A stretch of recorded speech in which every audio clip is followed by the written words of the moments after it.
I'm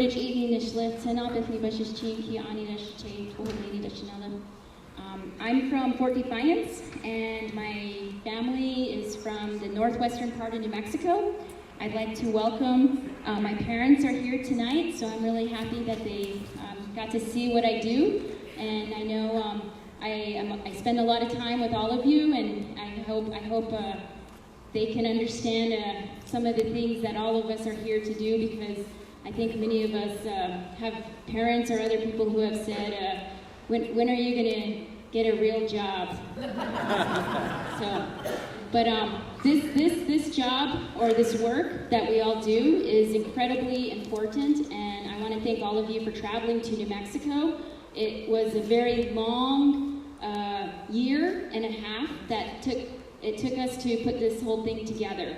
And I'm going to ask Cece to just introduce a little bit of why we are gathered here today, this thing called the National Grassroots Summit on Radioactive Waste. Thank you so much, Leona. First of all, I want to welcome you here again tonight. Thank you for staying up. I know some of you are overwhelmed. Maybe, maybe not. I know this is going to be a very impactful, fulfillment weekend. We have a lot of information for you, so stay tuned. I want to recognize our committee. All committee members, please stand so that we can see who you are. From the Team Summit. Right there.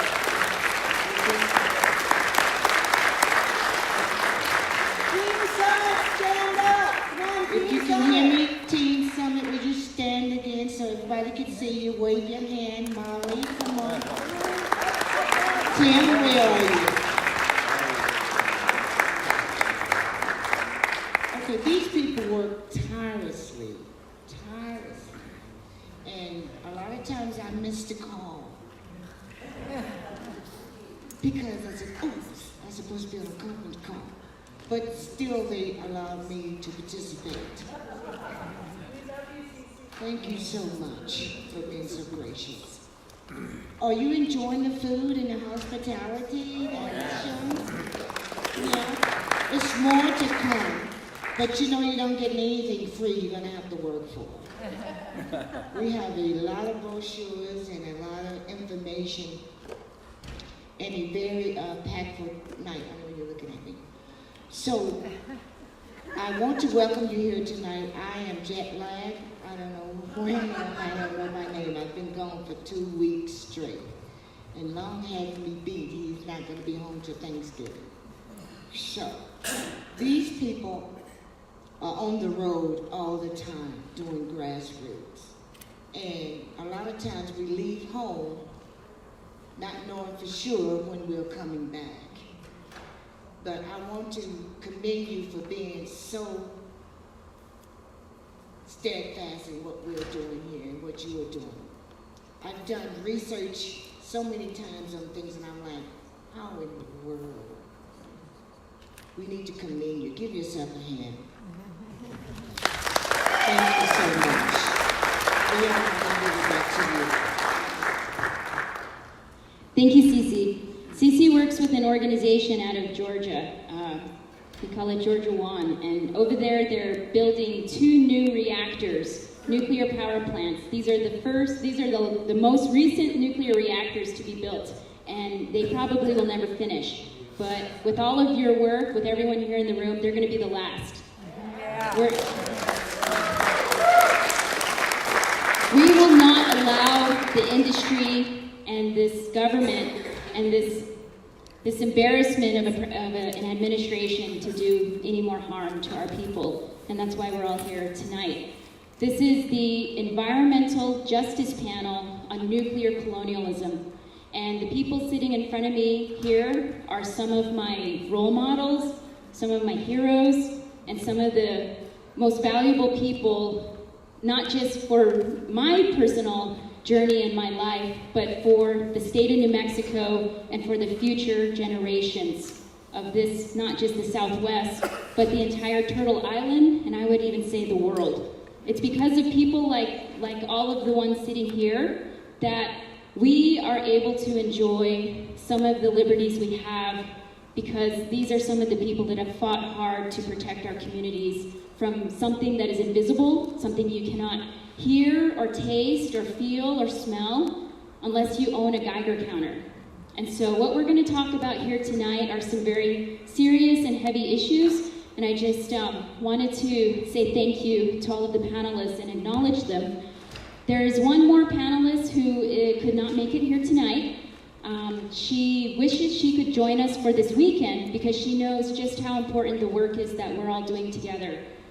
And that's the work to stop Holtec and to stop interim storage partners and for safest storage of high-level radioactive waste in this country. So Sofia Martinez sent a statement that I will read now before we start the panel.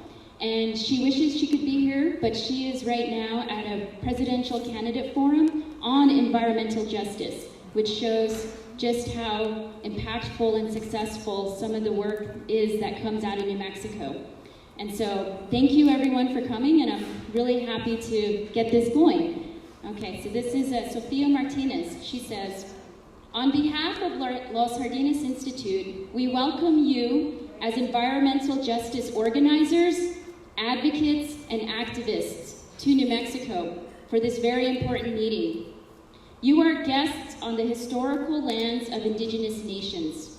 Today, New Mexico is the national sacrifice zone for this country's nuclear chain of imperial power, from the mining of uranium and its devastation on indigenous peoples' lands, to the research and production of weapons of mass destruction, and then serving as the only hazardous waste dump in this country. As environmental justice leaders and organizers, we know, as you, that the poor communities of color and Native and indigenous peoples bear the burden of this country's waste and pollution. Environmental justice is climate justice, and is about a nuclear and fossil-free, just society. Therefore, the leadership and demands of impacted communities should be at the forefront of these struggles and strategies. We wish you all the best in developing next steps in our collective struggles to protect Mother Earth and her resources in an ethical manner. We would like to share with you the principles of environmental justice and the Jemez principles for democratic organizing. These documents represent the ethics of the environmental and economic justice movement for organizing. We believe that these documents can help ethically guide our mutual work to achieve our goals for a more just world and the protection of our planet. Thank you all for your work and sacrifice. In struggle, Sofia Martinez and Richard Moore, co-directors of the Los Jardines Institute, Albuquerque, New Mexico. And then she has a little side note. To be clear, the Jemez principles were developed in the Jemez Mountains, not in or by Jemez Pueblo peoples. So that was because of a meeting that was held. The environmental justice principles as well. So I'm gonna just say thank you again, and I am just so proud and honored to be here with this panel. And I'll be your moderator for the night, but all of these folks will introduce themselves, and we'll start with Verna Teller.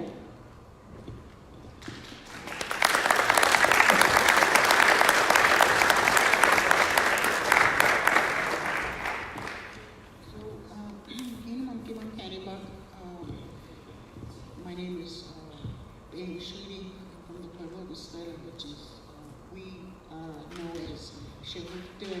So welcome to Silva. These are the native homelands of the southern Tewa people. I'm a member of this tribe.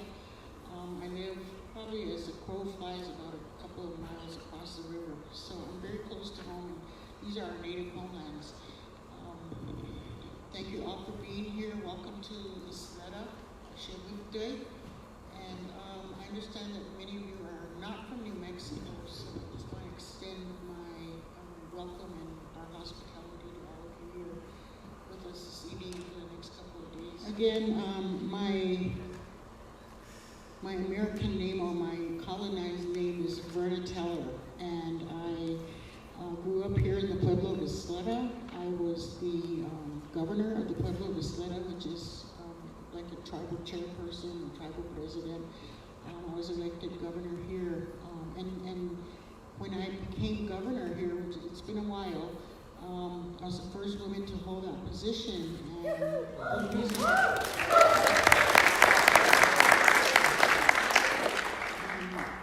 I really ran for office because my elders came to me one day and they said, we need someone to be our voice. We're very concerned about the health of the river.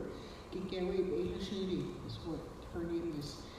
And they didn't know what to do because they were concerned that a lot of our ceremonies and the use of our river for ceremonial purposes was, they were concerned about it because the health of the river was such that they were afraid that people were going to get sick, or it was so unhealthy that it was so contaminated that they were afraid of people's health. And they didn't know who to talk to, where to go, and so they asked me if I would run for office so I could be that voice for them. And I was really scared. I didn't know whether it was going to happen, but it did. I ran into a lot of resistance and opposition for running for office because it was breaking that glass ceiling for most of the time. Since colonization, we are matriarchal. We're a matriarchal community, so our clan mothers were really in charge until the 1500s when the Europeans came here and said, no, we don't want to talk to women.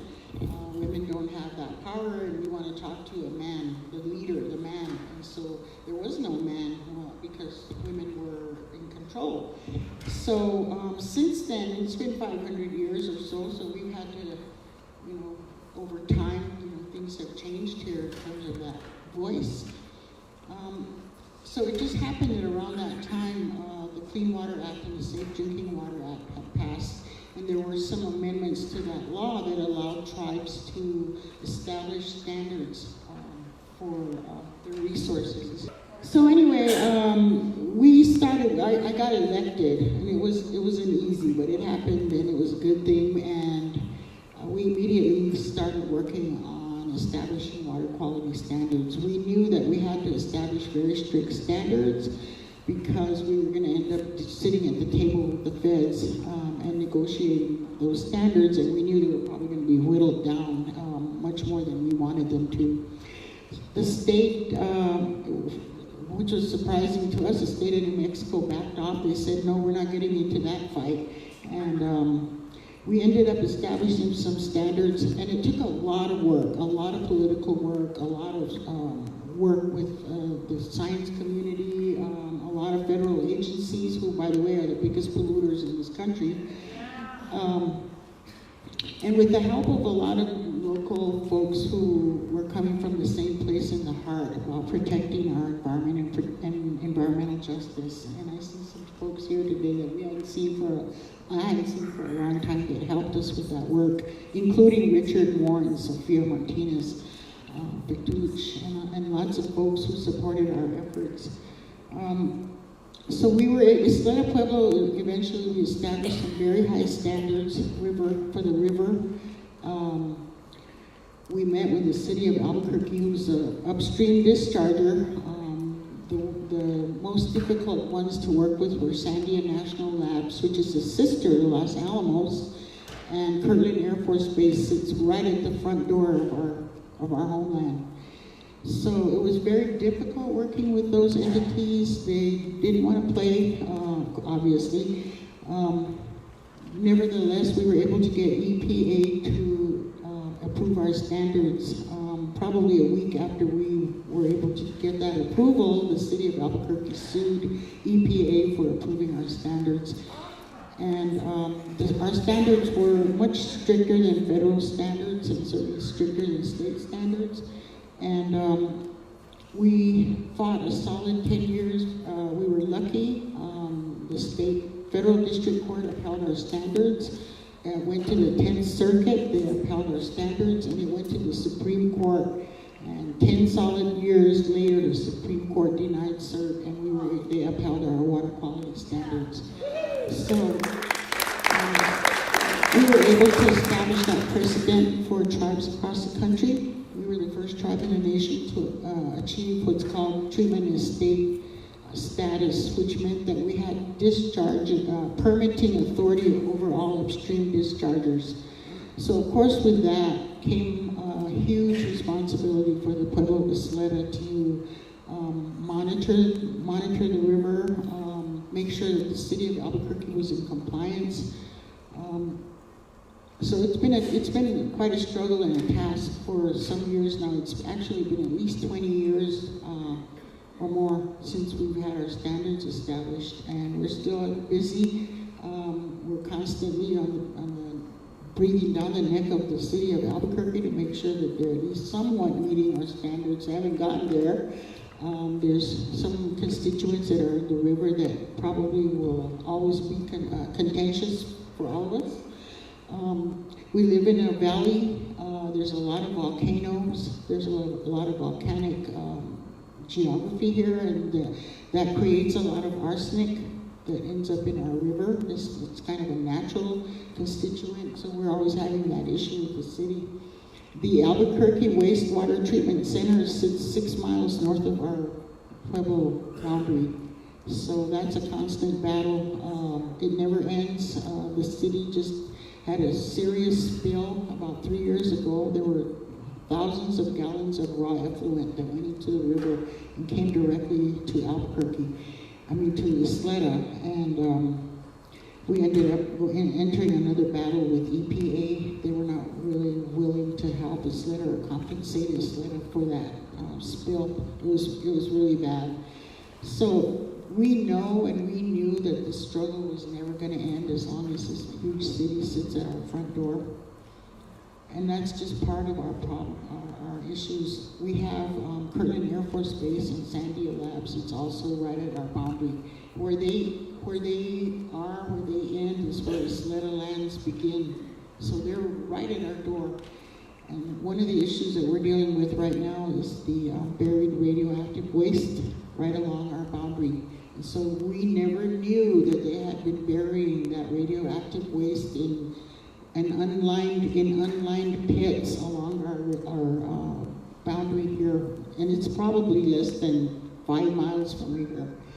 And so I think that that's an ongoing struggle. We've been working to try to get them to clean that up. They're never cooperative. I don't know. There was an explosion that occurred out in the middle of nowhere in Nevada where they had very similar kinds of waste that was buried there, and it blew up. So I think for us, it's not a matter of if it will ever blow up, it's a matter of when. And so we're very concerned that that's going to happen. It's not going to only affect the Pueblo of Isleta, but it's going to affect all those folks that live right in that area, and probably the city of Albuquerque. That's a very serious situation, and I don't think that we're not coordinated enough at this point to really get on the labs. And again, the federal agencies are very difficult to deal with. And it's worse now with this administration. That's something that we're going to be ending up battling with for a very long time. And we hope that we're going to be able to get them to agree to clean that up very soon. It's critical for us. We're downstream, we're down gradient from the labs. And so we're very concerned about groundwater contamination. I don't think it's a matter of whether it's going to happen or it will happen. We don't know when, and we just need to get rid of it before it gets to the point where it's going to kill our people. So I think every day I pray to the Creator and our Great Mother that the powers that be up there in the federal, up there in that the devil's den that I'm going to be visiting here in a few days, Washington. It's somebody at that Supreme Court isn't going to wake up, or someone's not going to challenge our standards. The primary use for our standards is ceremonial use. And so there was a huge argument that it was a mixture, that we were mixing church and state. And so for us, that was a primary use. And we're not going to, that's the way it's going to be. It's very critical for us to maintain that position that our river is valuable to us, as a source of life for us, and is a very important part of our religious and cultural life here in the Pueblo of Isleta. The Pueblo people have really we've been fortunate in a way because we weren't displaced. So when the Europeans came up here and attempted to destroy our religion and our culture, we went underground with it. And so we've been able to maintain it. We still practice it very much. It's very much alive and well here in our community. We have a strong clanship system. We have some very strong ceremonies. And we live very close to Albuquerque. We're 10 minutes away from downtown Albuquerque, and most of the city has no idea, and we don't want them to know what we do here. Because that's how we're able to maintain who we are as a people and to maintain our ceremonies here that keep everyone, when we have ceremonies here and in our pueblos and in our communities and in Native America, those ceremonies are not just for our people and for us, they're for everyone, and they're for every living creature on this planet. And so we hope that we can keep the purity of those ceremonies alive for everyone. And I think right now our spirits are helping us hold on to that thread of life that we need in order to help Mother Earth rejuvenate and repair herself. We have to be a huge part of that. And it's a very scary time, but I have to say that we're very fortunate that there's a lot of young people. I see a lot of folks out here that probably we're all peers. And so I'm really lucky. I feel really happy. Patush and a lot of folks here, when we were really young, we were all really energetic and we were out there fighting the fight. And so now we need to pass the baton. And I think there's so many young people out there now that we need to pass the baton to. And so we're here to groom and mentor and guide our young people because we need their energy because this fight still has to continue for a long time.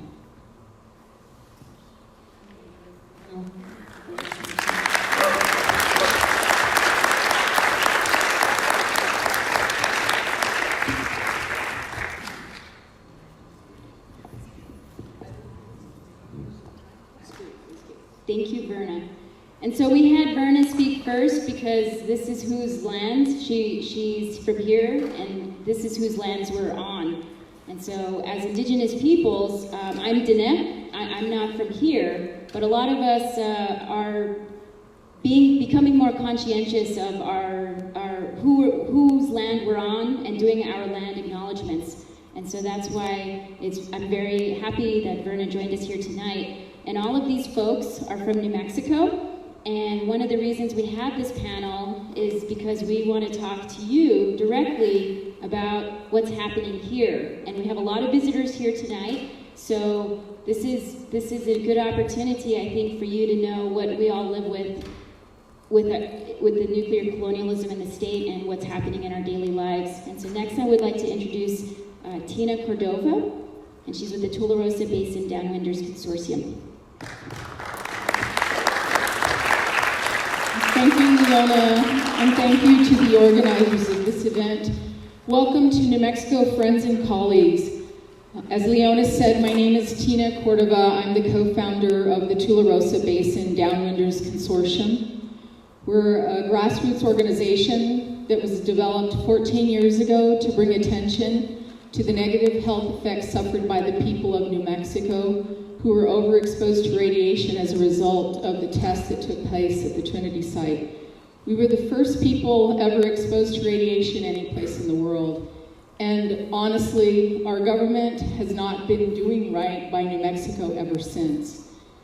This week, we had an opportunity to bring somebody to New Mexico to help us understand a lot more about what took place at Trinity.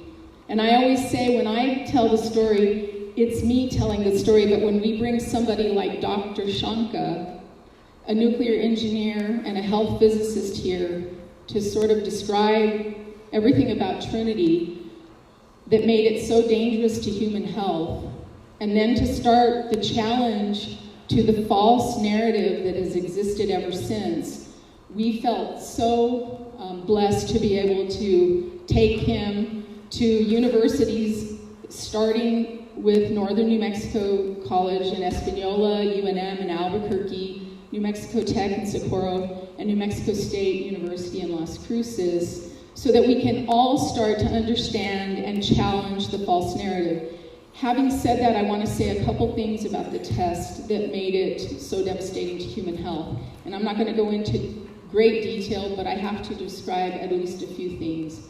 The Trinity test was the only test that was conducted on a platform 100 feet off the ground.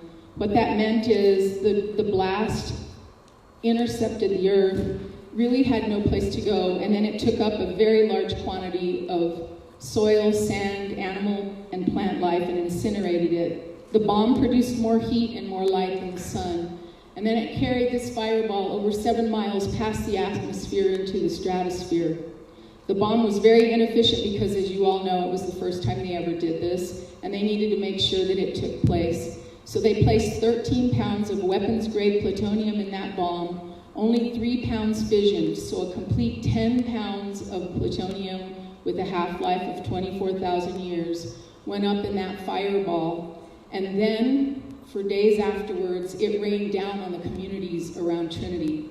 Now, the false narrative is that the area was remote and uninhabited. But we know that in a 50-mile radius, there were tens of thousands of people living here. And if you extend that to a 100-mile radius, which is partly per their own admission, because one of the things that was said afterwards by the scientists assigned to the test is that we can never do this here again because we so overexpose people to radiation.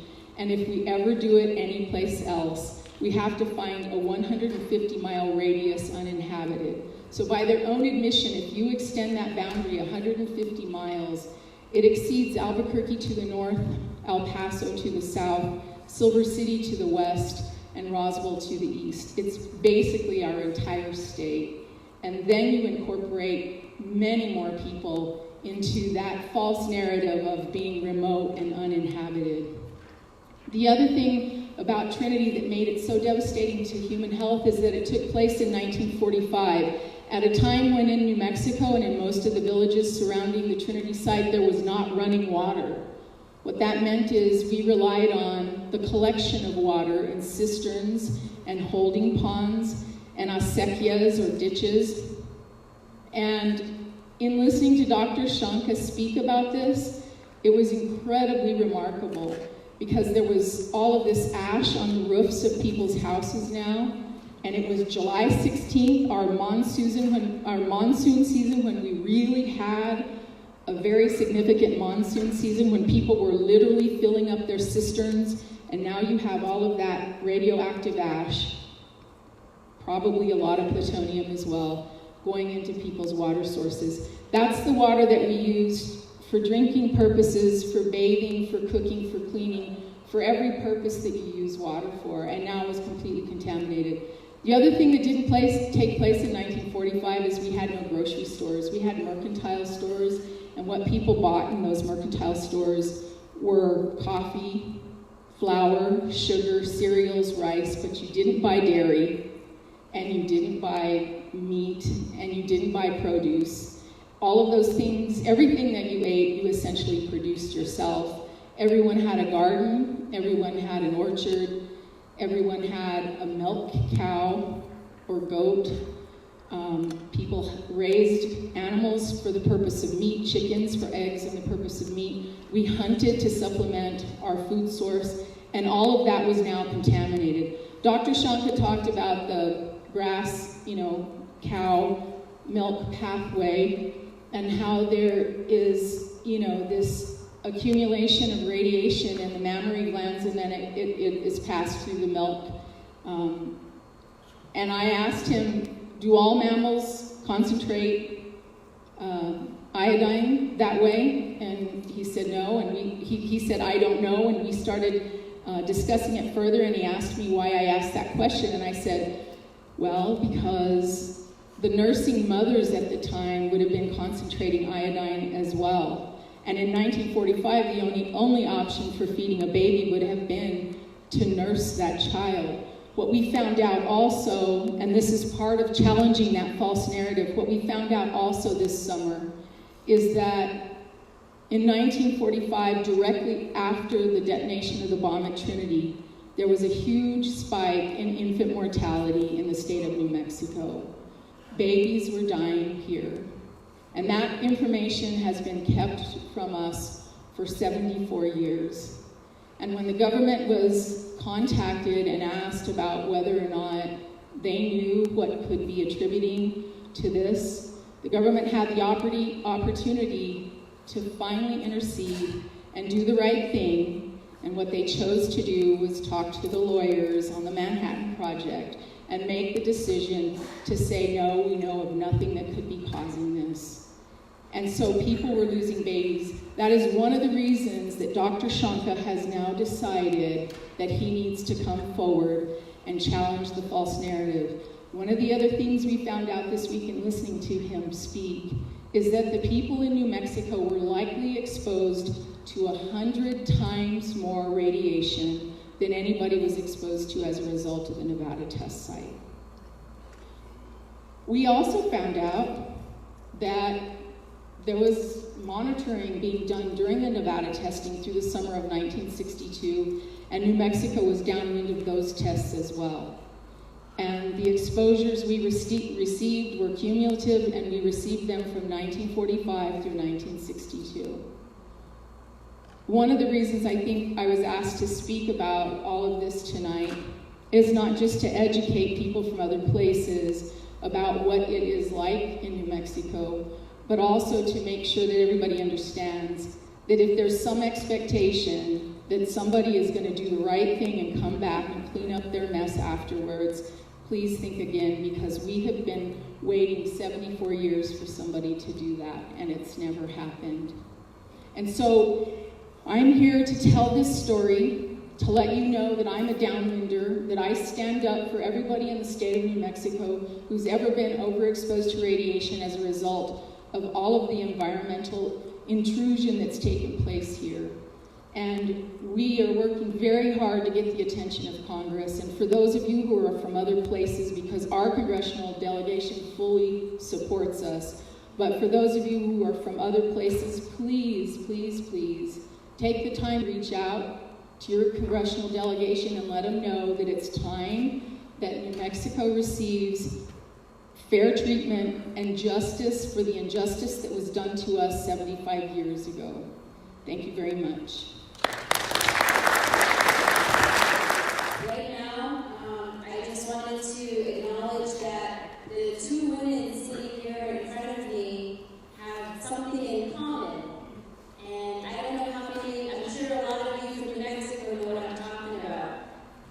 We called for July 16th to be an International Day of Action. And that's because that's the day of the Trinity test in 1945. And that's also the day of the world's largest uranium tailing spill in 1979. And so I invite one of my elders here to speak, but I also want to tell everyone that some of us took a tour today. We didn't make it all the way to the destination. Some of us, we drove all day and we tried to see a couple of sites. We tried to see 3 different sites, but we went as far as Homestay and then drove up to Mount Taylor Mine. But usually when I'm giving a tour to visitors, I always tell folks who are coming to visit the Redwater on Road community.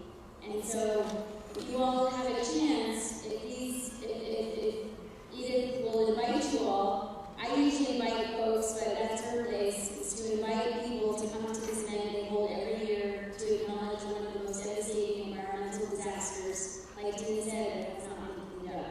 So without further ado, Edith Hood.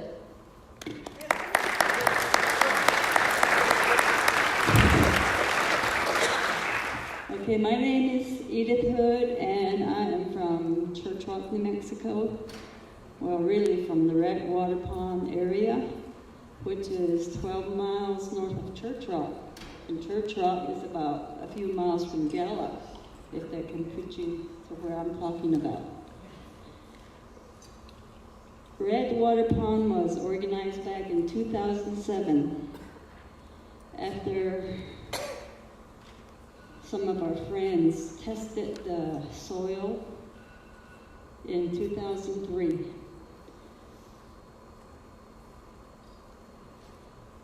Our home was, I always say, we were distracted. And then they came into extraction of uranium. We grew up in that area as little kids, and we herded sheep there. We had no electricity, no water, no running water, but that was our life. And so the drilling companies started coming in, and they just went all over it and started exploratory drilling. 10 years later, the uranium people started coming in, setting up their shafts, digging the holes in the ground.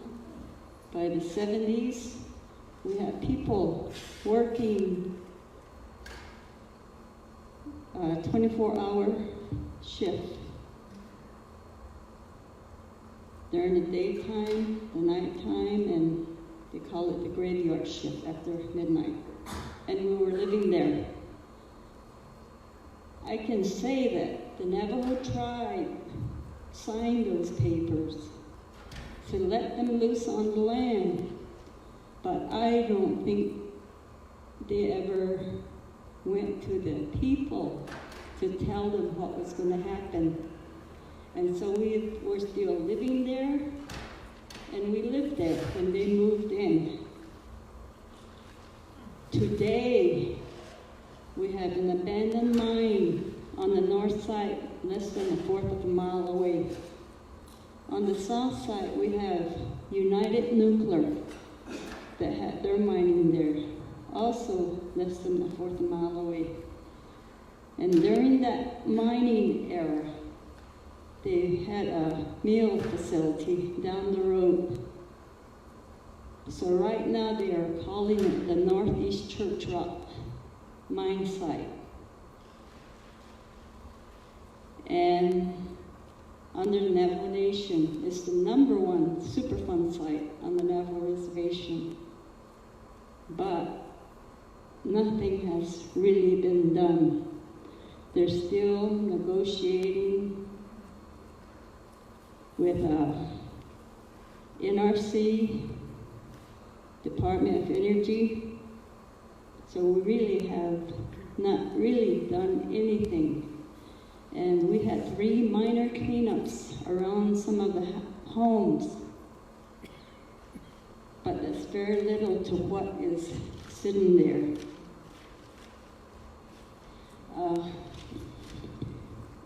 Culturally, we live with this concept of hojo, and it is very sacred, but that was all destroyed because in our ceremonies, we used even the sand, the colored sand, to make the ika, which is the sand painting that the medicine man used.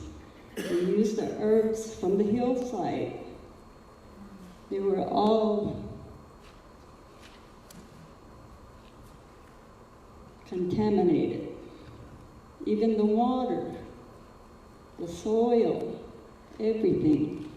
So today we're still trying to get that cleaned up. We're working with closely with EPA, and right now they're talking about cleanups. It should have started back in 2012, 2014, 2016. They keep delaying it, so we're still there. So right now we hear that it's going to be in 2023. But EPA decided that, maybe we should all start moving out, but that was an option for people living in the community. So right now, I have about half of my community moving into Gallup. And I think for most of them it's like a culture shock, because they come back and we have a monthly meeting. They come back and tell us all that, that has been happening to them. And then there's a few of us that are still there. Like myself, I tell them, I said, till the day you come in and start cleaning, then I'll think about moving. So, back in, like Leona said, back in 1979, July 16, 1979, 94 million gallons of contaminated waste went down the arroyo after the dam breached, or the dam broke, and it traveled all the way down into eastern Arizona. So along that route, people have had water quality is poor. And especially back in Arizona, where they found out that the school near the Perky is contaminated, and the kids are drinking that. So really all along from where I live down into Arizona, where the water has been contaminated, nothing really has been done testing the water and making it safe. I always find it somewhat troubling when people say, let's clean up the water. How do you clean up the water once it's been, contaminated? And see, back in 2007, when we first started to organize, there is about 5 of us Navajo citizens that were sent to Washington, D.C. before the Waxman hearings, and I got to be one of them. And at that time, I told them all about what was happening at home, and I remember that Mr. Waxman asked the group.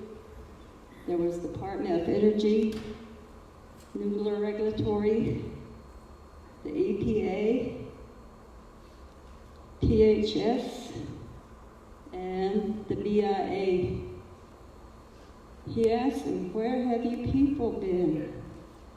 Where is the trust that you guys are supposed to have with these people? Where are you? And they really could not answer. For me, I hold the Navajo tribe responsible too.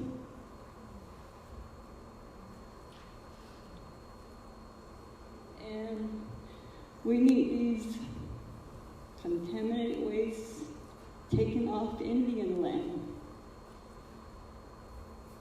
But EPA said, no, that's too much money. We can't do that. So what they're going to do is take it a mile away down the road.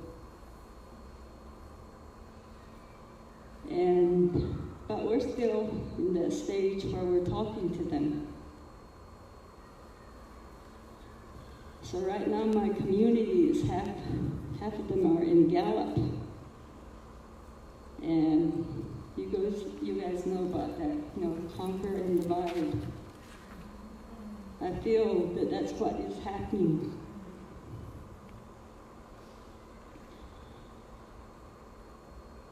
And of course, the mines I've been talking about, you guys know about the Carnegie Corporation. That is one of them. So recently, it became Cordova Mine, and then Rio Elgin. They buy each other out. And of course, on the south side, we have the United Nuclear Corporation, which was bought out by GE. And GE really does not want to pay for the cleanup itself. And before people started moving out, we asked if they could build us, the infrastructure about 3 miles up north on the mesa where it's clean. Again, they told us it was too much money. So that's why half of my community is living somewhere else now. Let me see. And what we were talking about, that Water Quality Act, 1974, I think it was. And what I found out after, when you get into this kind of work, I think you just have to keep educating yourself. And that was one thing I read about, that when they came out with that Quality Control Act, they said it didn't need to be on the reservations, is what I found out about the water. And, let me see. So, all the time that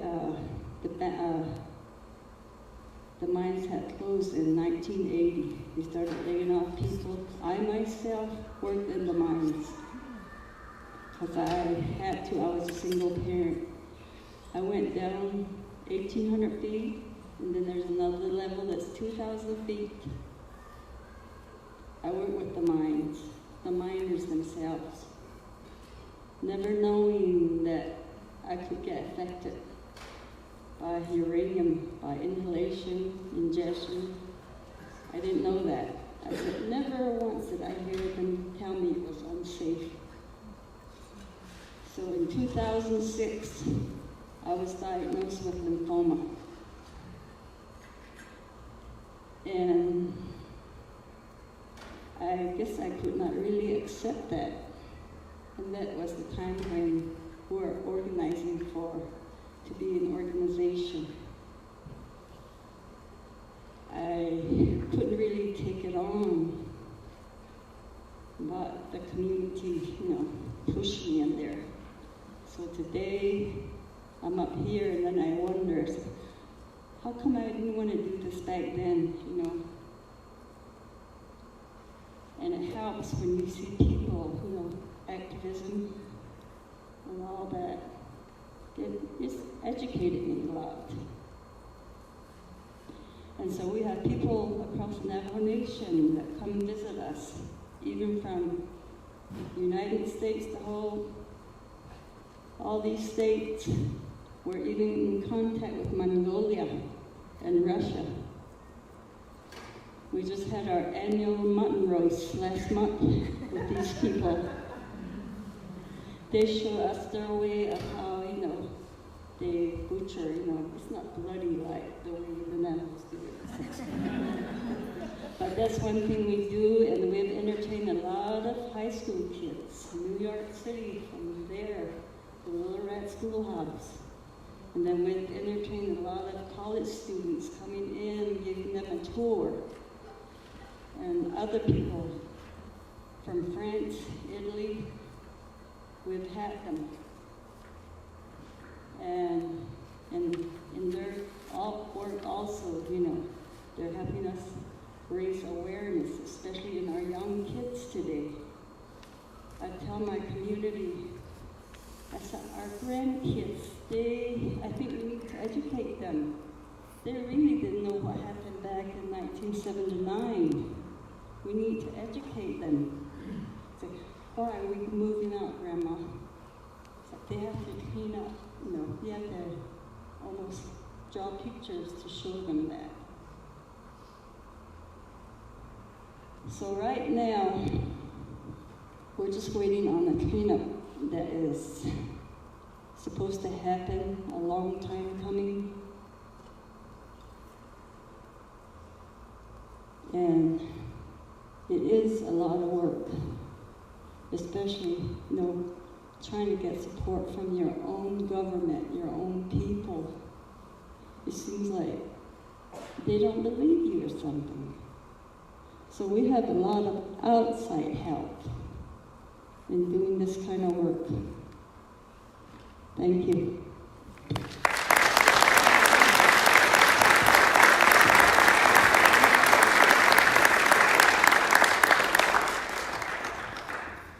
Okay, so now we're moving to a different part of the nuclear fuel chain. About 3 months ago, let's see, I forget when, but there's some visitors here from Japan, and we took a trip, and we went down into the southeast part of the state where Tina talked about, and then we went further down, about a half a mile into the earth, to see what goes on at this place called the Waste Isolation Pilot Plant. And so the next speaker did a lot of work on fighting this issue. And it's a horrible place, but it's funny how they like to do their tours, and they're very proud of this deep geological storage place for nuclear waste. And so I'd like to welcome Lauro Silva to speak and welcome him to our panel this evening. Thank you. Good evening. And I want to congratulate all of you for being on the front lines of this fight against nuclear power and the despojos that we call them, the waste itself, because you can't keep sweeping waste under the rug or sweeping it into the closet. And that's still the continuing problem that we have in this country today, and not only in this country, of course, but throughout the world. In the early 70s, when they were talking about what are we going to do with all this accumulated waste that's sitting around at these nuclear power plants and other places, sitting on the ground, leaking into the water, leaking into the soil, contaminating more and more. So they decided we need to find a permanent repository. Of course, we call it a dump. The nuclear waste dump is called the Waste Isolation Pilot Plant, the WIP project, which was supposed to be for low-level transuranic waste. And if you heard of a transuranic waste, trans means it covers a lot of different kinds of high-level and low-level and medium-level types of waste. So they would sell it, they was presenting it as, oh, they're just a bunch of booties and paper equipment and some low-level type of radiation. Well, I grew up in the southern part of New Mexico, in the mountains. I was born in Capitan, about 35 miles as a crow flies from the Trinity site. I was 6 months old when that first bomb went off that Tina just talked about. And I remember my mom talking about, don't eat the snow. Because we used to make little snow cones with evaporated milk cans and put a little sugar on it and a little cinnamon, and that was our ice cream. But we couldn't do that anymore. And as Tina mentioned, our rainwater was collected from the roofs into a little cistern where we collected our water. So I know that a lot of people have been very sick. I've been very fortunate that I haven't been diagnosed with any illnesses like that involving the radiation. But a lot of the comments that we made during the organizing period is we realized that we are, in fact, in New Mexico, a sacrifice zone. From Los Alamos laboratories, where they created the bomb itself, to the Trinity site, to Sandia National Labs, Los Alamos Labs, of course, and we know that there's been accidents. There's been 2 accidents where a nuclear bomb actually fell right over here in our mesa, just a few miles from where we're located. The good thing is it didn't go off. It didn't have the trigger in it. Also at the Sandia Labs, there's 2 nuclear power plants. Most people do not know that. The great majority of nuclear warheads that are stored in this country are stored in the foothills east of Albuquerque, in the range of the Manzanos. We're talking about several thousand nuclear warheads that are stored in there. As you fly over, you're going to look out and take your camera with you, and you fly over going east. You look at the bottom of those four mountains, those four hills. You'll see the bunkers where big semi-trailers go in there carrying those warheads in there. You'll see the little concrete bunkers at the bottom of the base of those mountains, and that's where all of those bombs are. But when we're talking about the nuclear waste itself, the nuclear waste in Albuquerque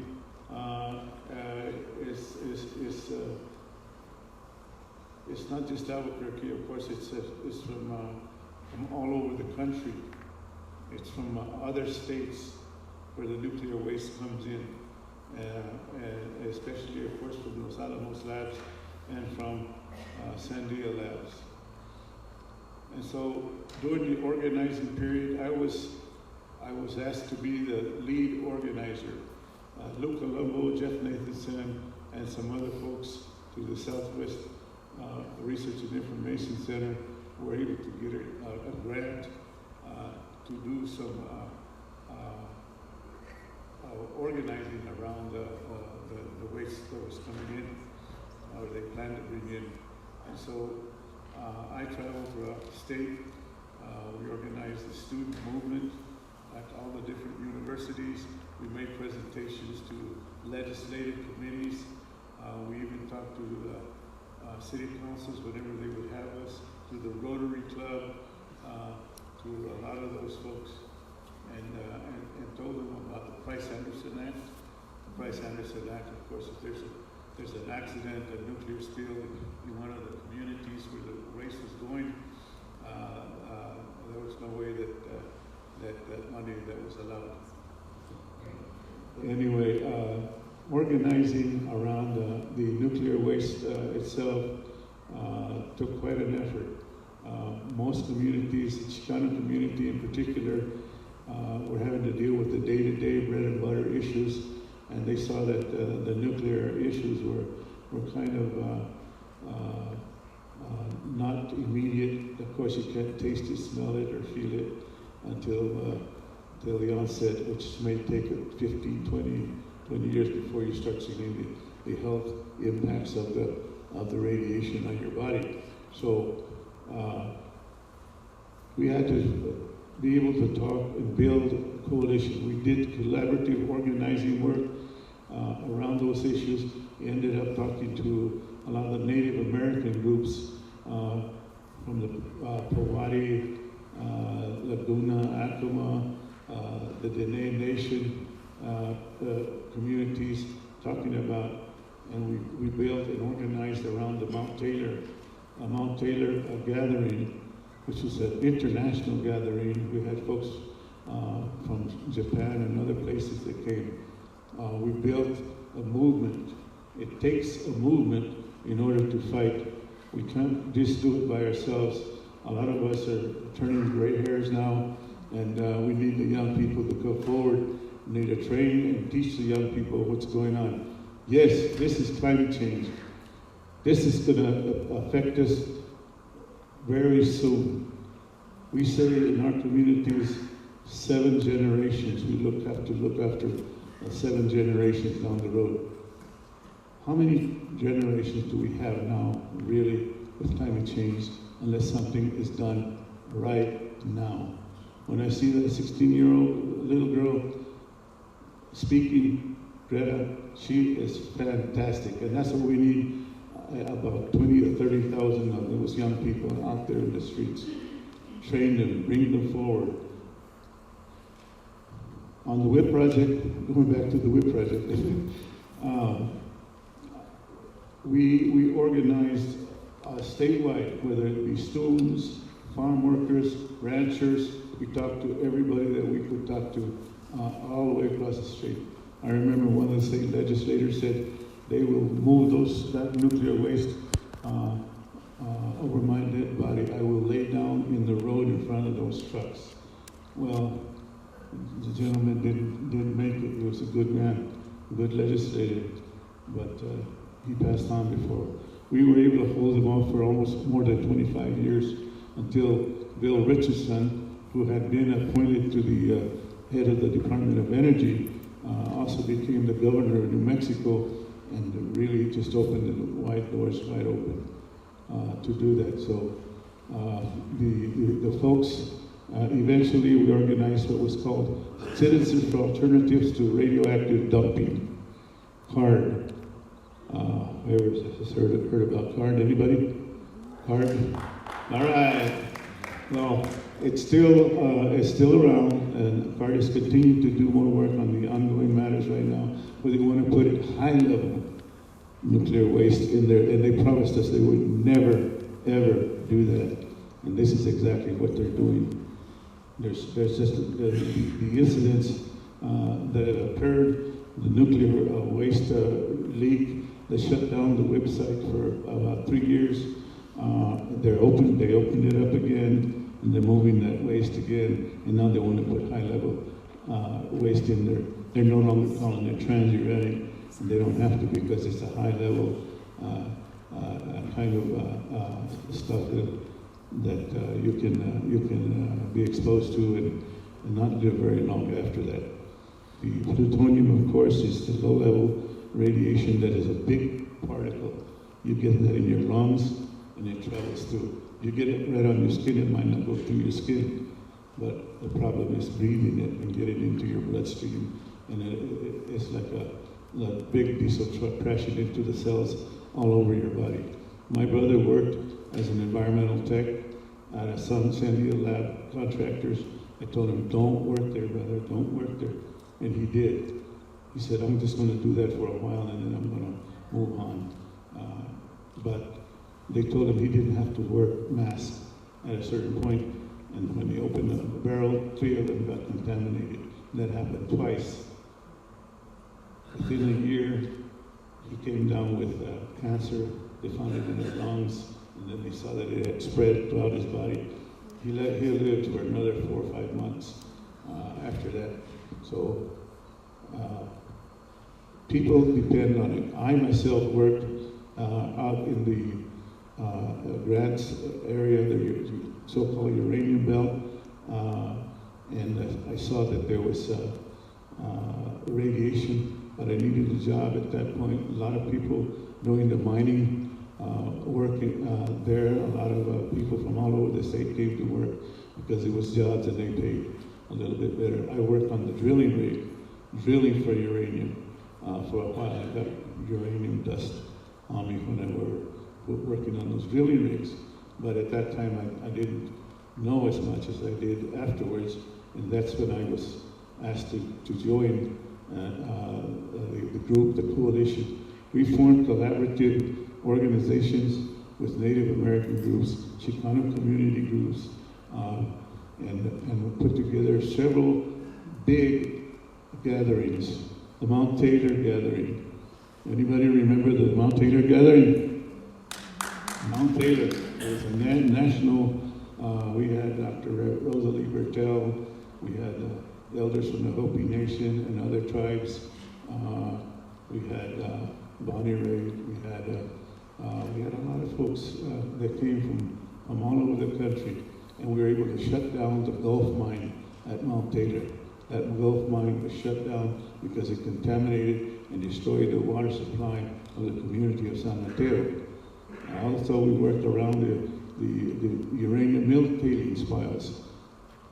Families were building their homes using the sand, the collected mill tailings that had a lot of radiation in them to build their own homes. They were making adobes with that. And eventually we were able to organize a delegation, went to a Navajo delegation to Washington, D.C. to testify, and eventually that helped to get some relief for some of those families. But it made people more aware of what the dangers of the mill tailings were. And some of the mines finally shut down. The nuclear movement nationwide was able to effectively stop the mining. They've been talking about beginning to open up uranium mines again, and we need to continue to struggle. I've been involved. I was doing that for 5 years as the organizer on that campaign. Tony Anaina, who became governor, ran on the coattails of the anti-whip movement. So we can be very effective. At one point, the loudspeaker organization out of LA did a survey in New Mexico. 86% of the population of New Mexico was opposed to the WIP project.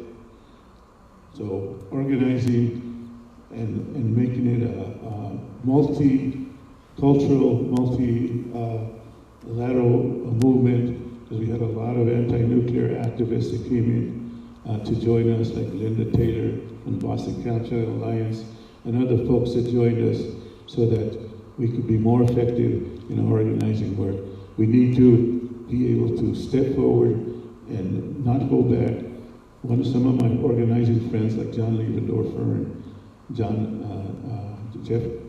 Nathanson and Luke Colombo, I said, well, we really need you guys to organize in the white community.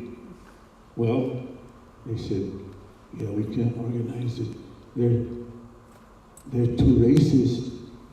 They're too racist. We can't organize. I said, yeah, but we need to figure out how to do that, because we need a mass movement. We can't do it by ourselves. We need to make much more awareness take place around the country. So on the WIP project, it's still ongoing. If they're trying to make it worse, we need to resist, resist, resist.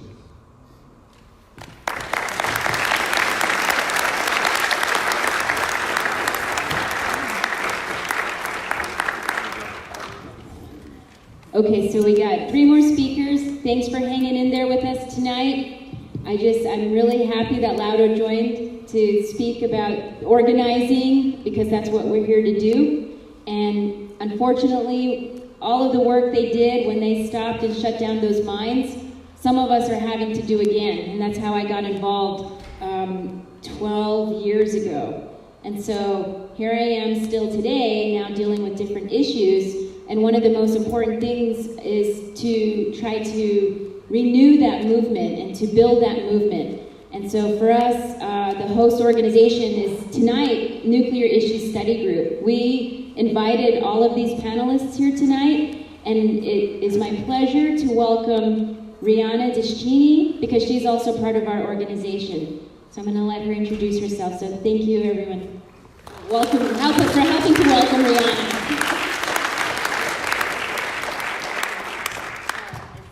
It's good. All right. Hello, everyone. Thank you for coming out. Yad Rhianna Deschinny Shek Ashihen Nishlen, but Ahni Bashichi Kiyaani Dashiche Ashihen Dashinella. I'm Rhianna again, Deschinny. I'm from New Mexico, which is right off I-40 exit, I think 53. It's right between Grants and Gallup, which is how I usually describe, because it's a really small town. My family is from Mariana Lake.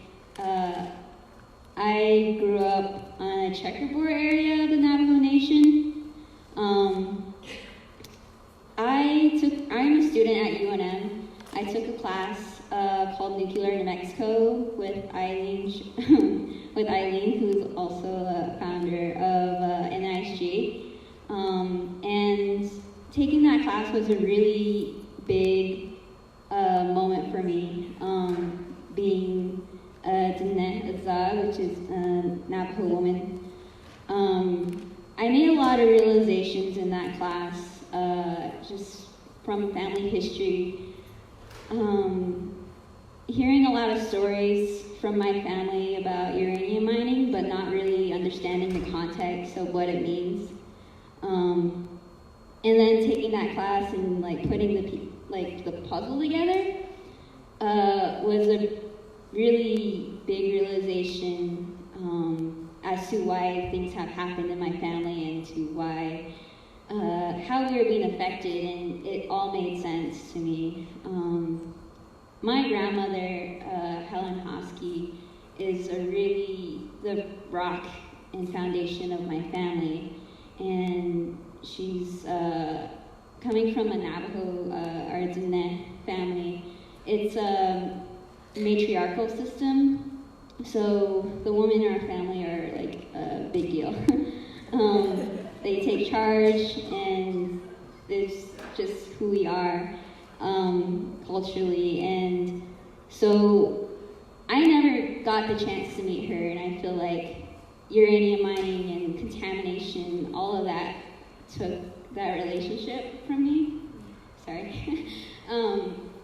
But like, I still got to know her through the rest of my family. I have a really big family. I have like four aunts. Well, no, not 4 aunts. 3 aunts and like 7 uncles. So I have like a really big family, and I'm glad that they've gotten to know her.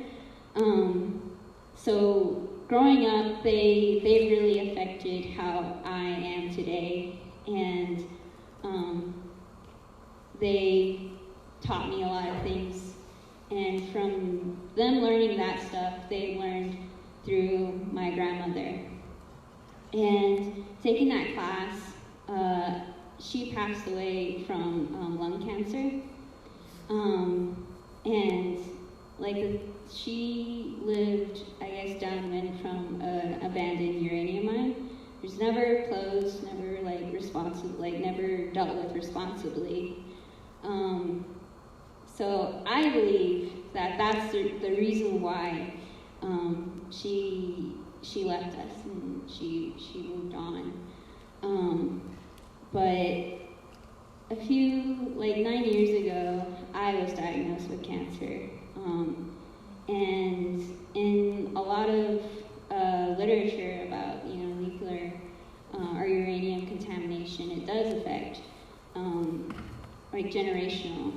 I also believe that that's how this has happened, because it doesn't make sense to me at all. Like, it doesn't make sense as to why I was diagnosed with cancer.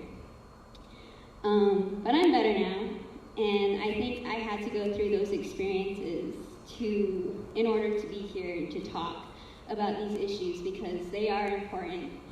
And not that many people talk about them on the reservation, because it's traumatic. Like, sitting here talking to you is kind of traumatic for me, not in like a good way, like, I need to do this.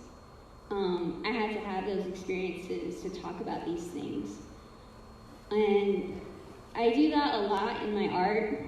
I'm an artist. I use a lot of photography, and I bring a lot of multimedia stuff in connection with my grandmother and talking about these narratives. And the narrative of nuclear development and how it's like America's, or like the nation's like biggest thing, and like we should be proud of it. But like, at what cost? I like want to reclaim the narrative of what cost, at what cost. I think doing those things through art has really helped me in a healing process. And even talking about it, having those conversations with my family and my sisters and even my friends at school and like in class, I feel like I have power even when I talk about it. Like reclaiming the situation and not letting it just like happen to me. And I feel like talking about these things and not talking about these things gives it power. So we do need those conversations. It's really hard to talk about it though, like I mentioned. I've talked about it to my mother, and she's very, like I said, it's traumatic. She's very, I had her do this project for me,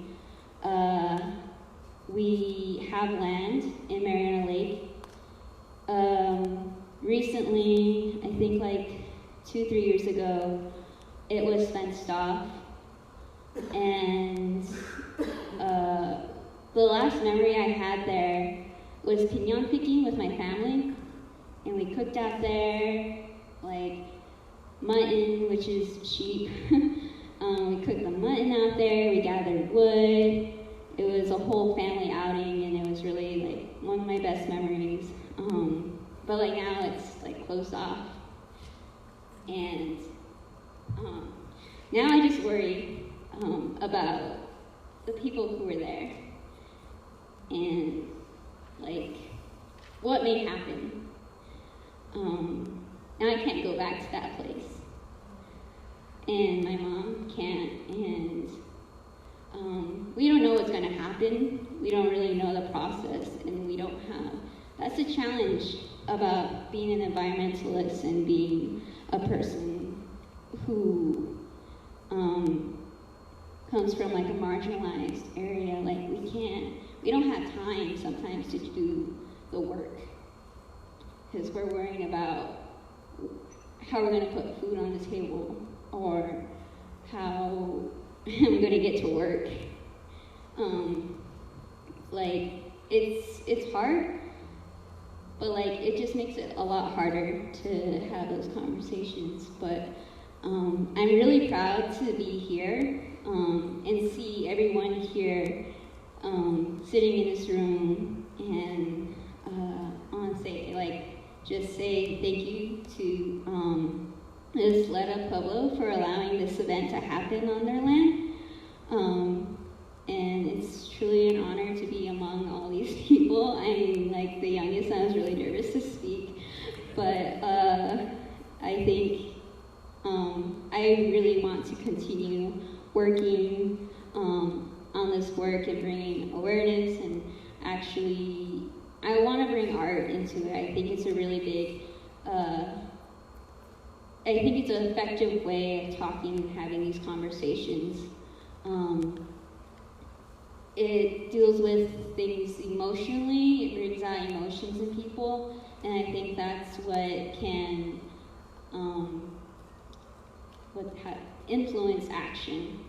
Art and activism, both of them combined creates this some sort of energy that like, it's a different thing, I feel like, than just, not to like say like 80 art is like bad art, but like, I think art, when it has a motive of speaking on behalf of like the environment and earth and this balance that I've known growing up, like Pueblo, like I need to talk to that. I need to talk to like the balance and the beauty of all of that through art, and I feel like that's the only way I can do it.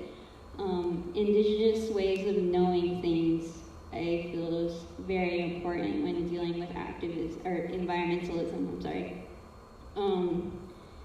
It's a certain deep connection with the land, and it's seen as kin. That having that kinship with the land, not just seeing it as like we need to get all like as much as we can out of this land. It needs to be some sort of resource. And I think I want to try and bring that, or challenge that idea, because it's not just seen that way. We take care of it. It takes care of us. There's a balance, and we must like restore that balance in doing this work. And that's what I kind of want to bring into my art. But yeah.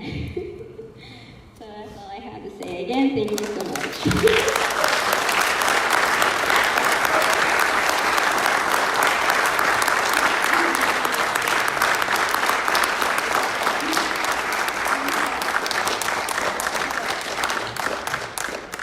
So we're coming down to our final two speakers, and I just want to acknowledge Rhianna for all the work she's done and the work that she's going to do. So we're really happy to have her here.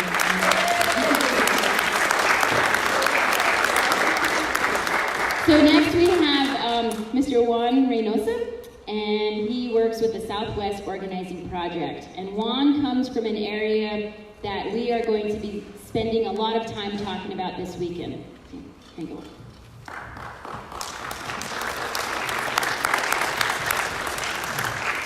Good evening, everyone. Thanks for sticking in there. I know it's a long night, but this has been an awesome panel. I know it's hard listening to some of these stories. I've been in a lot of these spaces sharing stories. My personal story is very similar to everyone up here. Family members with cancer, being a young person sick from industry. But on the flip side, it just makes me proud of our people, because it really goes to show that like we're resilient and strong people who have resisted a lot of these challenges and overcome them. And while we've dealt with so many hardships in this state, I really feel like our people really set out a blueprint of how we really overcome these things. So I just want to say that, say thank you all for your hard work all these years and the struggles that we all have taken on. We all acknowledge it here together. I grew up in Hobbs, New Mexico, right on the Texas border. As I mentioned to my friends earlier, some of the racist white folks there refer to it as Hobbs America, because they'd rather not even say the word New Mexico when they refer to their hometown. It is definitely a very colonized area of the state. Most people here would know it as an oil and gas town. A lot of the fracking that's been happening in the northern parts of the state have been happening in my community since the 70s. There's big flares there that, you know, burn the methane that you all hear about. There's abandoned oil sites. There's many chemical companies and things like that. But as Leona mentioned, what's been happening in the past probably 10 years is a movement of the nuclear industry into that area as well. It started off with the LES enrichment plant, which would be taking, you know, plutonium and enriching it. Before that, as Lauro mentioned, you know, the WIP site has been present there. It's already failed, despite, you know, all these claims that it would last for thousands of years and be very safe. But 5 years ago, they had an explosion there on Valentine's Day, of all days, right? And we're supposed to be celebrating love. And many of their workers got contaminated, as you heard from other instances here.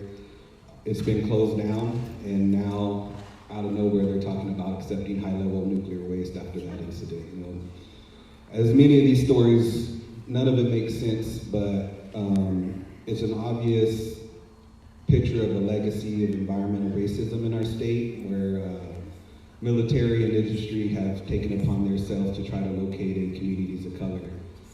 But as I said, you know, and as you've heard, there's many awesome stories of resistance here. And right now they're going through an oil boom. Thousands of people who moved in to go work the oil field. There's man camps, which have a whole terrible legacy themselves.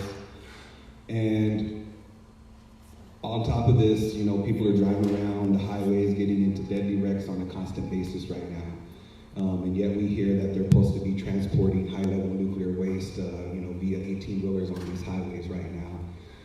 Again, just a bad idea in general. And what that would be leading up to right now is the new proposed Holtect site, which I'm sure many of you all have heard about.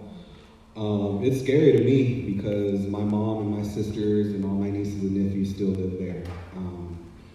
And they're already dealing with the brunt of the oil and gas industry and the fact that they may have to deal with a site that houses high-level nuclear waste above ground and just these little chewy concrete facilities. It's a very scary thought. And I thank a lot of the folks from Halt Holtect for leading the charge on that fight, because it's very important.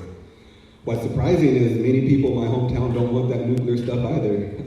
It's an interesting contradiction for many of the people who so wholeheartedly supported the oil and gas industry to see them reject this one. But as you've all seen, sometimes, you know, oftentimes some of our people don't have the choice of where they work in New Mexico, right? Some people are forced to work in the coal mines. Some people work in the oil fields. Some people work in a lot of these dangerous mines because that's where they make money to feed their families. And it's a tough contradiction that we have to live with in New Mexico. But even then, some people are still willing to draw the line and it has come with the nuclear industry because people have seen already what happened with the WIP site and what could potentially happen more with that. And they'd rather not see the waste that people mined in the north of New Mexico and took to New Jersey to fuel radioactive terminals there. And now they want to bring back the waste to us. That's very much environmental racism right there, if I say anything, right? They'll extract away from our communities and bring us back the waste and the trash. It's a common story. And so as we continue these conversations, I think that's where we're leading to, right? A lot of people are trying to put up these new visions of what a green energy future is, and they use terms as like carbon-free, because they think carbon-free is okay because it still includes nuclear. But as many people in this room know, that is a false solution that we cannot move forward on. If we want to live in a really amazing future for our youth and help build the future that we need to continue, we have to realize that nuclear, natural gas are not part of the solution towards a green energy future. I will lastly say,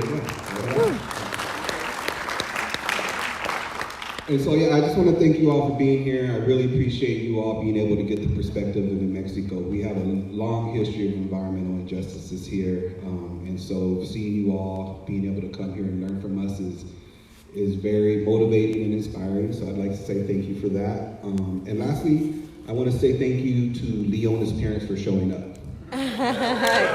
Seriously. I was speaking with Beata earlier about how family has really kept me grounded and strong in these hard times right now. And seeing you all here supporting your daughter, I'm sure you have no idea how much that means to her, so I just want to say thank you guys. Thank you, everybody.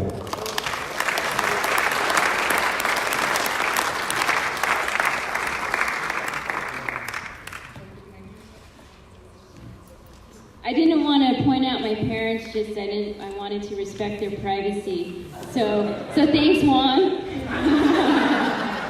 But they're right there in the middle of the audience. I'm going to embarrass them a little bit. If you could wave, Mom and Dad.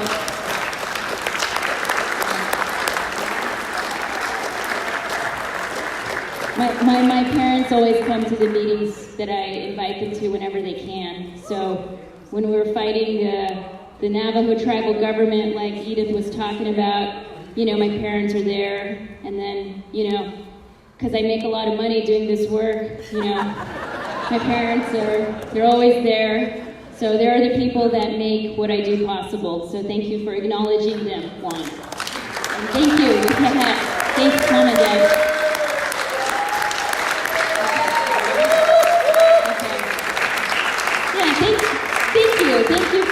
Thank you for acknowledging my parents, everyone.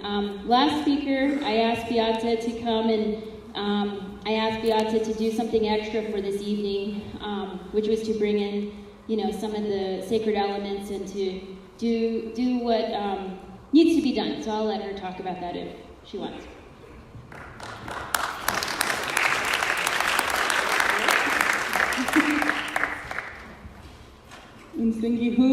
My name is Beata Tsosie-Peña. I'm from Santa Clara, Pueblo, one of 19 sovereign nation pueblos in New Mexico.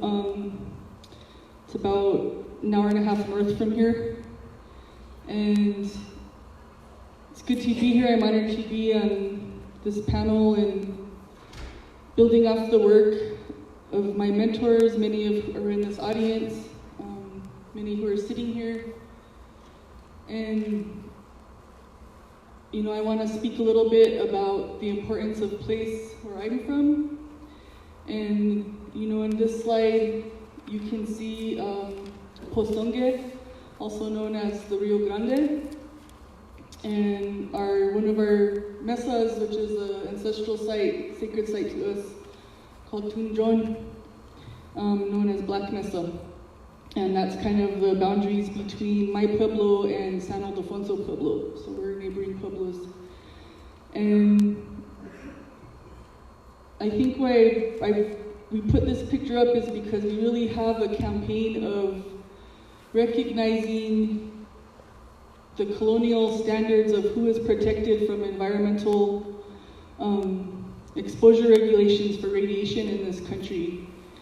And it's just to really center indigenous pregnant women and pregnant people to be that center of protection. And so I really ask everyone here to keep this image of Navato'ejia, land worker mother, as the standard for protection when it comes to radiation exposure, when it comes to environmental harm and contamination, because that is who is most vulnerable to toxicity. And with radiation specifically, it's been shown that women are twice as likely to get cancer from the same dose as a man. Infants 3 times as likely, which we heard with the information Tina mentioned around infant mortality after Trinity. Right now, who is protected is an obsolete model when the nuclear age was constructed and is an adult white male. And so that is more of the systemic racism that we're dealing with even just with our environmental regulations in this country. And that also carries over into how well sites are cleaned up, water and air standards, and just a lot of other ways of, how they determine how much they can release into the environment, how much workers get exposed to. And so if you fit into that adult white male standard, you might be a little bit protected. But if not, then you're absolutely not protected. And even though we know this, and there's a lot of scientists that have done that work, if this standard were to be implemented of Navato'ejia, it would basically mean that every nuclear site in the country would have to get shut down, because there is no safe standard of exposure.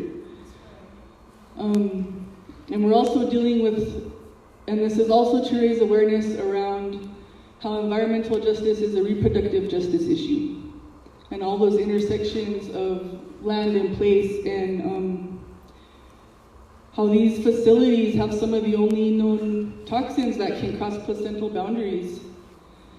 And, coming back to these elements that are before us, we all come from that first environment of water as people, and that's something we share with a lot of life. And so this picture is also by our river, our life source. As a desert people, we know how precious water is to us. We know it's the first environment before we're born. And it plays a role in nuclear facilities to cool down plutonium. And tritiated water, which is radioactive water, that water, I know for a fact, does not give its consent to be used in that way. And that's water that's released on a daily basis. Where I'm from, and where I'm looking in that picture, this is when I'm pregnant with my son, who's now 6. I'm looking towards the labs with just this, and I remember like looking up there and just, I'm not going to give up this issue because of what I represent as a mother. That's how I come into this work. And,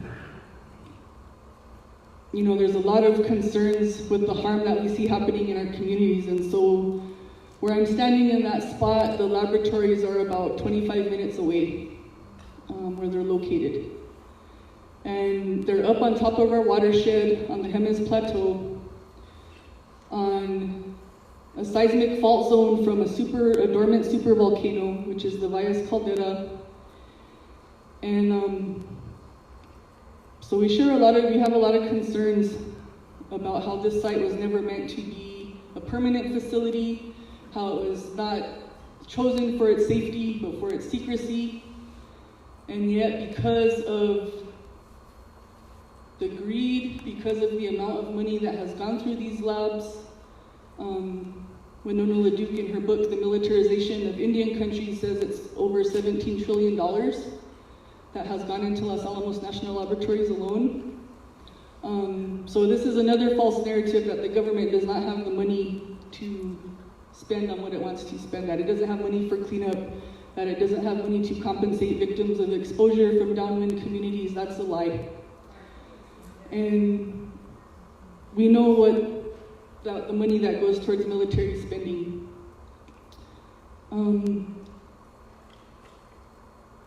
So this water on the table, it's here, it's alive, it's conscious, it's listening to what's being said today.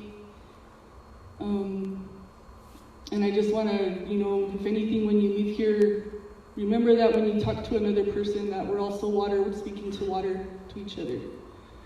And so listen to the messages that you get when you're out with nature and how that water is speaking to us.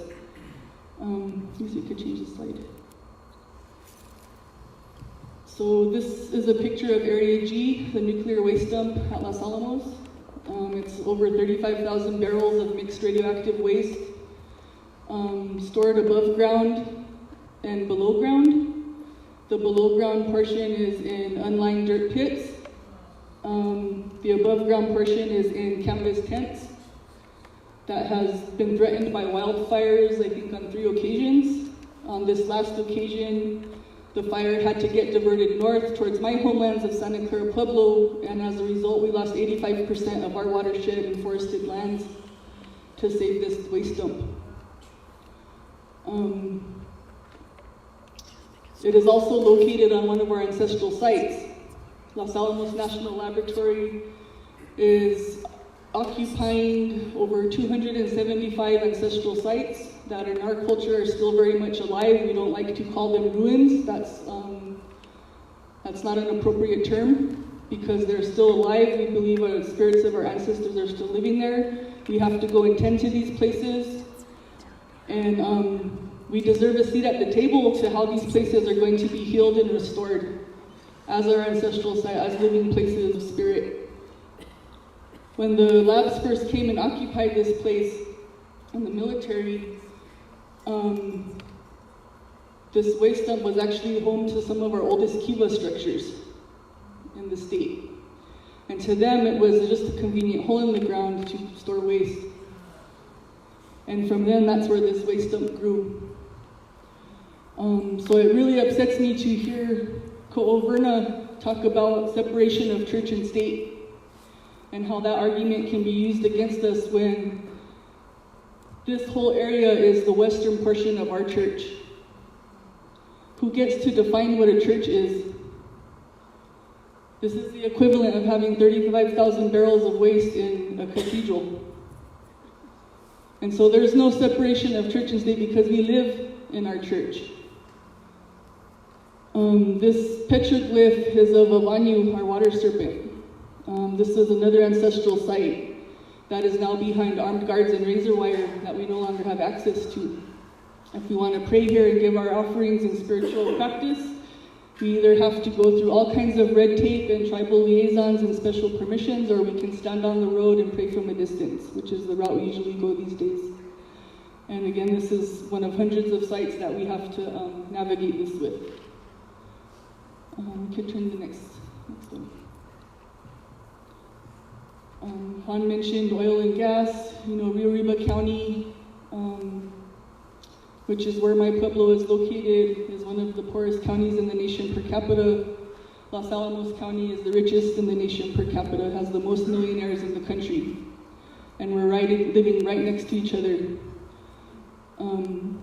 So there is this economic slavery that's been imposed on our communities around this promise of jobs, this promise of trickle-down economy, of handouts occasionally for education, a little bit of scholarships here and there.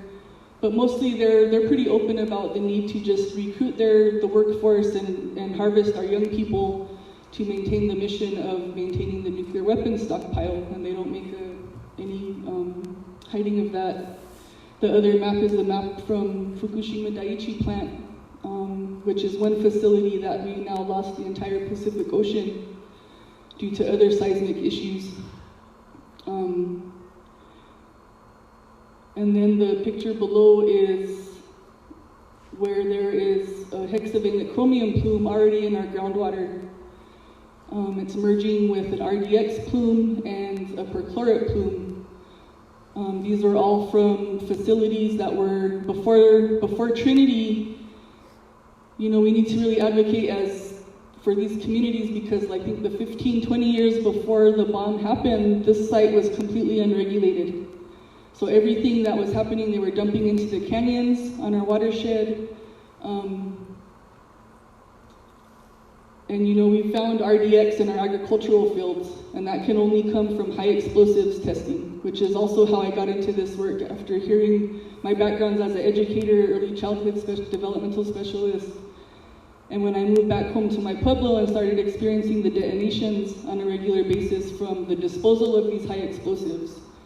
And what that means is, if a bomb is old and it's deemed not safe to transport for waste disposal, then how they dispose of it is by open air detonation on top of our mountains. And we deal with that on an almost daily basis. And sometimes it's not disposal, sometimes it's military testing or demonstrations. It's not just radioactive contamination, they're also researching biological and chemical weapons and methods of warfare. So this plume is about a mile long, 3 miles wide, I believe. And we recently had a series of public hearings trying to advocate for appropriate cleanup of this plume. It's taken years and years to get a hearing. Recently, it was found out that the hearing officer was in the process of applying for a job with LANO. And so the whole process was corrupt. So 10 years worth of work of just trying to get a hearing. We have to start all over. And part of the recommendations that we gave in this hearing was the community really came and were showing up for ways to clean up this site to levels that were our standards of cleanup. You know, the state standards of 50 parts per billion are to that adult white male standard. They're not my standard. They're not going to protect indigenous ways of life as land-based peoples. And we had a lot of experts come in and doing the talking about micro and bioremediation and how that could clean up the water to 0 parts per billion. None of those were put forth as recommendations. Of course, the hearing officer was corrupt, but anyway, that's something we could also all be advocating for, is that there are other ways of using these relatives at the table to help us address these issues. They're older than us, they're our elders. They know a lot about dealing with global events and having to clean up this kind of toxicity on their own. And so we can learn a lot from some of the oldest beings on this planet on how to remediate soil and land in contaminated sites. And I could talk about issues at LANO for hours, so sorry. So this is a community garden project in Española called the Healing Foods Oasis. I like to balance this work with what I'm passionate about with our cultural strengths as peoples. We really have to be careful not to burn ourselves out doing this, so we have to be sure to feed that ancestral energy of place, and that we're feeding that more than, you know, yelling at the people with bad manners, which is the military. Just like you would ignore kind of a child that's misbehaving or not draw too much attention, but this is what we need to put our energy in, honoring the impacted communities, helping them to get strong from the inside out. Before you're asking, because Indigenous people, we do need to look to Indigenous people for survival in the times ahead, but let's make sure that they are strong and healthy and whole before we ask them to share anything with us. And heal and restore what was taken and stolen through ongoing colonialism that we're dealing today in the form of nuclear and environmental violence. So this is some of the oldest technology that we have here in the desert for harvesting rain and growing food in dry conditions. And at this site, we also have been experimenting with pilot projects of micro and bioremediation, where we're burying mushroom bricks of oyster mushrooms, because of the water being harvested at this site is runoff from a parking lot. And, you know, it's we did our sampling, but we want to do these proactive measures, and we know that there's all these studies done on how petroleum and oil spills can get cleaned up, so that's why we've been doing workshops around microremediation. And this is the field, the Española Farmers Market. And this is the field that was also found by a student intern to have elevated levels of RDX. It's water soluble, so it's in our acequia systems, the way we water our fields. And again, we buried mushroom bricks where the water flows into this field. This field we used turkey tail mushrooms, which was found to be the best at remediating the chemical we're dealing with on this site. And we also learned that that chemical accumulates in the leafy greens of plants. And so we made a decision to only plant fruit-bearing plants in this field, where we wouldn't have to eat the leaves. We're not going to grow lettuce or chard or anything in here. So to me, I would rather know what we're dealing with than not know. And this is just one field out of thousands in farming and agricultural-based community where we need widespread sampling if people choose to do so. We need a lot of resources for these like health assessments and agricultural assessments so that we know how we can heal and restore these places so that they're safer for consumption and minimizing harm on the pathways into our bodies and making sure that our bodies are as healthy and strong as possible in the face of all this environmental violence that we're dealing with. So this is what I would rather be putting my attention to, is, planting our fields, growing our food, making sure that, because through the years of colonial violence, through Spanish colonization, through Mexican colonization, through United States government colonization, the one thing our ancestors made sure to pass on to us was this knowledge of feeding ourselves, of being in relationship with these land-based elements and relatives. And so, to me, that's the biggest responsibility that I have to pass on to my children, because despite all the harm my ancestors went through, which was very real physical violence, they made sure to pass these things on. And so now it's farmers in the community having to turn activists to advocate for the ability to do this. So we could go to the next one. So this is little boy in that panza in the first image, and he's now 6. So this is the old PowerPoint, but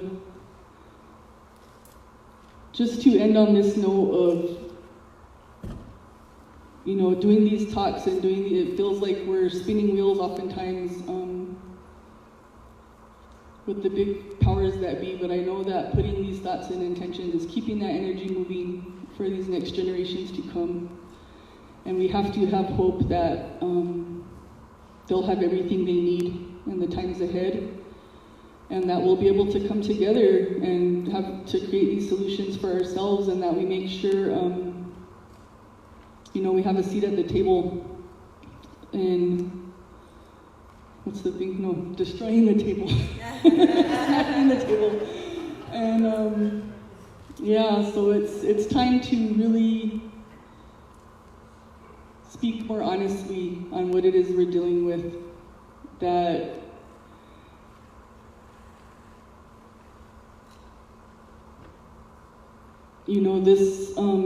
nobody's help is not coming. And we know that over and over and over from people of color and indigenous communities, that when things are very real, like it is up to us to help each other and to find the solutions to these things. And our power is limitless in that regard. When we realize the immensity of our own power that we all hold, and that we are all in our full strength and power as we sit here today, despite the harm, despite all the isms that we're faced with, don't ever doubt that power that we all have, collectively, especially. So I'll end with that. Thank you.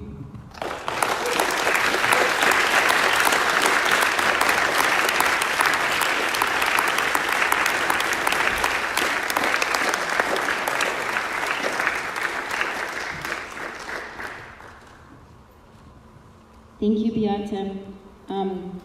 I'm really happy that all of you are here and that everyone who's in the audience stayed. We got started a little late, we finished a little late, and I know we have a really long day tomorrow. Some of us have been going nonstop, and I just want to acknowledge that the team that put this together, if all the NISG folks could stand up, the Nuclear Issues Study Group, this is our organization. So wave so they know some other people are standing. Yeah, so we got a lot of folks in the room, and thank you.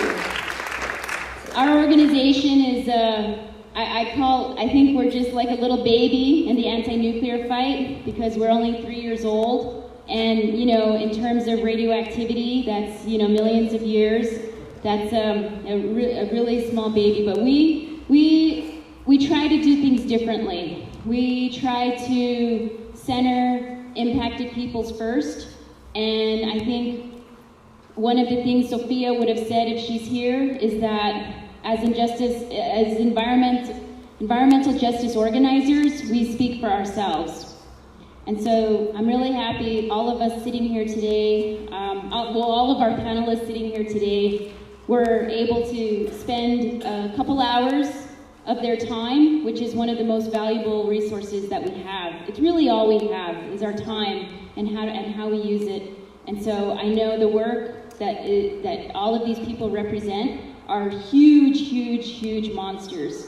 And I'm so happy that all of us are here together, that everyone traveled and flew in, and you all had to deal with Albuquerque as the airport doesn't have a lot of flights, it's really expensive and all that kind of thing. And this is what I have to deal with when I go flying all over the place to see you all. So I'm going to wrap up in a minute here. I just wanted to, I'm going to share the mic with Mary for a minute, and then I'm going to take it back. So, but I really want to say thank you to the panelists and acknowledge them personally as friends and mentors and elders. And yeah, I'm just really happy you're here. Thank you. Yeah.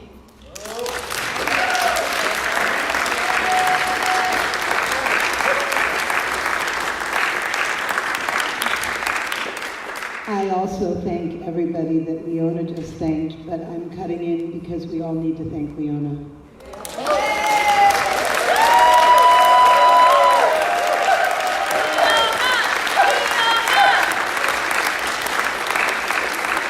It was her vision that brought us here. There's a whole bunch of kick-ass, tough-ass, really stubborn people in this room, and it's our asset. But she stood up to us and she said, "You're coming to New Mexico." And it was the right thing, and I thank her, and we all thank her.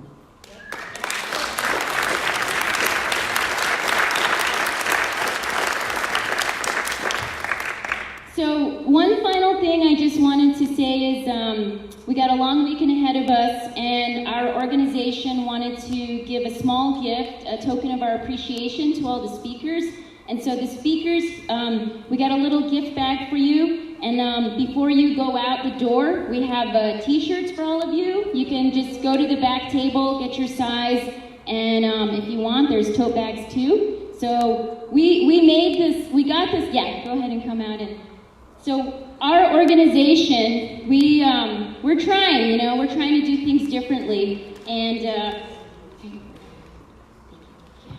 And one of the things I wanted to do was make sure that we have something really beautiful to share, because all of the anti-nuclear artwork it's kind of ugly. Because we're dealing with a really ugly issue, and we need to do exactly what Beata said, what Rhianna said, balancing it with the beauty, with Juan, with the art and action and activism, and we don't have to wear the symbols of the industry we're fighting. We should make things that are beautiful, that we celebrate, which is our Mother Earth and water and all of us. And I'm really happy Beata wrapped up our presentation here today. So I just wanted to acknowledge that we should honor the water, and this weekend we'll have some water out on the table, and we'll be honoring it. And I just want to thank everyone from the bottom of my heart for being here. So you all have a good night. Thank you for coming. I hope you get some rest.